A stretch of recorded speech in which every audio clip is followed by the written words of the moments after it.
दोस्तों, कावड़ यात्रा के प्रथम दिन हम सभी सुबह जल्दी उठ करके माँ नर्मदा मैया के तट पर सभी कावड़ के घड़ों को लेकर पहुँचते हैं।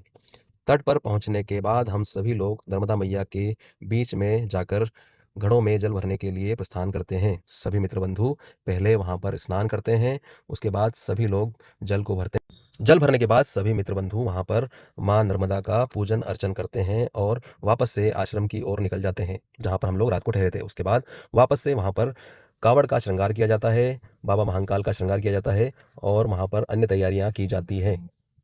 आप देख सकते हैं कि किस प्रकार से आरती की तैयारी भी चल रही है और बाबा महाकाल को हमारे मयंक भाई किस प्रकार श्रृंगारित कर रहे हैं।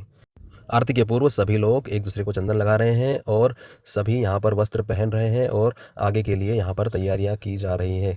आप देख सकते हैं किस प्रकार से कावड़ को श्रृंगारित किया जा रहा है और सभी मित्र बंधु अब आरती के लिए तैयार होकर कावड़ को यहाँ से उठाने की तैयारी कर रहे हैं। अब यहाँ पर कुछ समय पश्चात यहाँ पर आरती की जाती है। आरती करने के बाद सभी मित्र बंधु कावड़ को उठाते हैं और मार्ग की ओर निकल पड़ते हैं।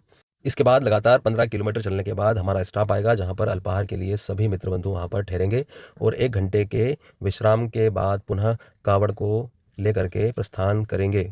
अभी हम चल रहे हैं इंदौर ओंकारेश्वर रोड पर। कावड़ यात्रा अपने 14वें वर्ष में प्रवेश कर चुकी है और हर बार की तरह सभी मित्र बंधु इस बार भी कावड़ यात्रा में बड़े ही जोर शोर के साथ भाग लेते हैं और सभी बारी बारी से कावड़ उठाते हैं और बाबा महाकाल के जयकारे लगाते हुए आगे की ओर बढ़ते हैं। यहाँ पर अब हम स्टॉप लेते हैं। स्टॉप के बाद में वहाँ पर अल्पाहार लेने के बाद फिर से हम आगे बढ़ते हैं। बाबा महाकाल की झांकी के साथ चलने वाले भजनों के साथ ही सब अपने उत्साह के साथ आगे बढ़ते रहते हैं और आगे बढ़ते हैं। फिर यहाँ पर कृपा होती है बाबा महाकाल की और अचानक बारिश आ जाती है और माहौल बिल्कुल ठंडा हो जाता है।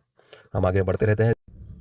मित्रों, शाम के बाद हम फिर रात में निकलते हैं कावड़ को लेकर के, क्योंकि हमारा गंतव्य थोड़ा सा दूर है और कुछ ही समय में हम पहुंचेंगे हमारे स्टॉप पर। उसके पहले हम चाय पीते हैं, उसके बाद वहां से प्रस्थान करते हैं और वहां से हम पहुंचते हैं हमारे स्टॉप पर, जो कि चोरल में है। वहां पर हमें भोजन तैयार मिलता है। सभी मित्र बंधु वहां पर आराम से स्वादिष्ट भोजन करते हैं। भोजन के पश्चात सभी मित्र बंधु यहाँ पर विश्राम करते हैं। कुछ देर विश्राम करने के बाद सभी में से कुछ लोग सो जाते हैं और कुछ लोग जागते हैं। कुछ लोग एक दूसरे की मालिश करते हैं, कुछ लोग यहाँ पर वार्तालाप कर रहे हैं। आप देख सकते हैं बंधुओं, यह कावड़ यात्रा का पहला दिन है, उसका शाम का यहाँ पर विश्राम है, जो कि चोरल में सभी ने यहाँ पर किया है। अब प्रातः जल्दी उठ करके हम लोग फिर से दूसरे दिन के लिए प्रवेश करेंगे। जय श्री राम।